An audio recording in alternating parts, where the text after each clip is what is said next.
back to another episode of 5 Minutes with Jesus and Jesse. Today we're going to be talking about the lie that I am too busy. Our busyness can easily become an idol in our lives if we allow it to get in the way of our relationship with God. It starts distracting us from time with God, from what God's called us to do. It pulls us out of obedience and alignment with Him.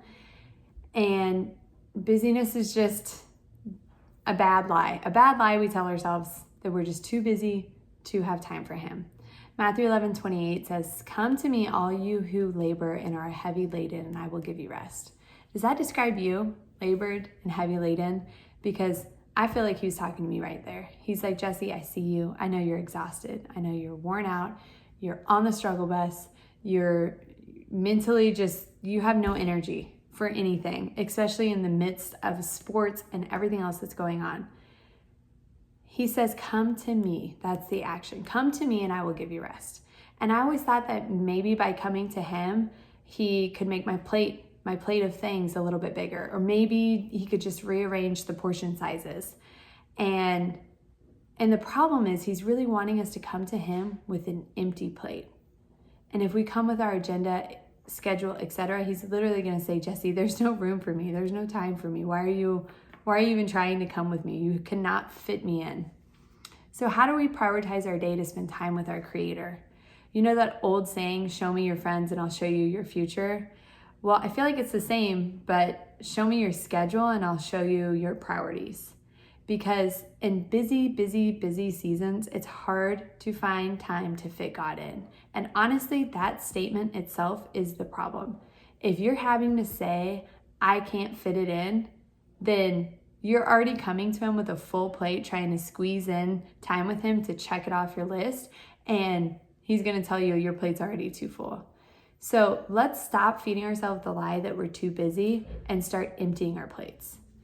And to do that, we must literally give time in our day to spend time with God. And my pastor kind of described this like a tithe. Like we must literally give up time to spend time with Him. Because in order for it to be prioritized, it's got to be allocated.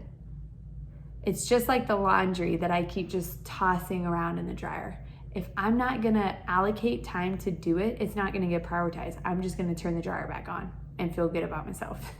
It's the same thing with spending time with God. If we're not going to allocate time for it, it's going to be pushed down on the priority list. So we have to set aside time to come to Him. Now, for the labored and heavy burden, Matthew 6:33 says, "Seek first His kingdom and His righteousness, and all these things will be added to you. But seek first His kingdom." Seek first His kingdom and the essentials of life will be added to you. Basically, He's saying then you will be filled and He'll give you exactly what you need. He'll give you your daily bread. Seek His kingdom, not my plate of things. Seek His kingdom, because your full plate is just distracting you from your time with God. How many times have you been in prayer or working on something and you feel your mind just going through your to-do list, or you feel your thoughts just start going off in an odd direction? And a helpful tip that I use to kind of combat this is to just, when I feel this happening, to go ahead and mind dump right then and there to God so that I can get all that stuff out of my head and cleared out. Or I have a to-do list and I'll just take a pause, write down whatever note I needed to write down, and then, it kind of just filters it out and I can keep on and try and focus. But again, that's a pretty good indication that you probably are coming to Him with a full plate if you're so distracted in your time with Him that you can't even concentrate on prayer or reading His word or spending time with Him or hearing from Him because you have so much stuff going on. So as we look at our schedule, our day, our week, or month, whatever it looks like, where can you change, rearrange, adapt to fit some kingdom seeking time in first? My dedicated time is first thing in the morning. And I get up stupid early so that I can spend some quiet, peaceful, dedicated, concentrated time with God before the rest of the day begins, before my children and husband wake up.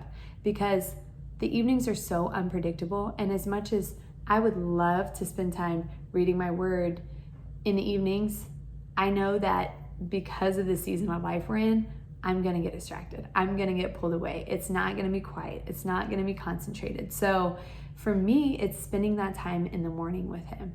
And am I perfect at it? No, I miss days. I'm too tired, or I miss my alarm and I just don't get up. But my friend Joni said, if you miss a day, give yourself some grace, but don't miss 2 in a row. Like, get back at it tomorrow. So we can keep fighting against ourselves, fighting the cycle of we're too busy to spend time with him, and we see ourselves get distant.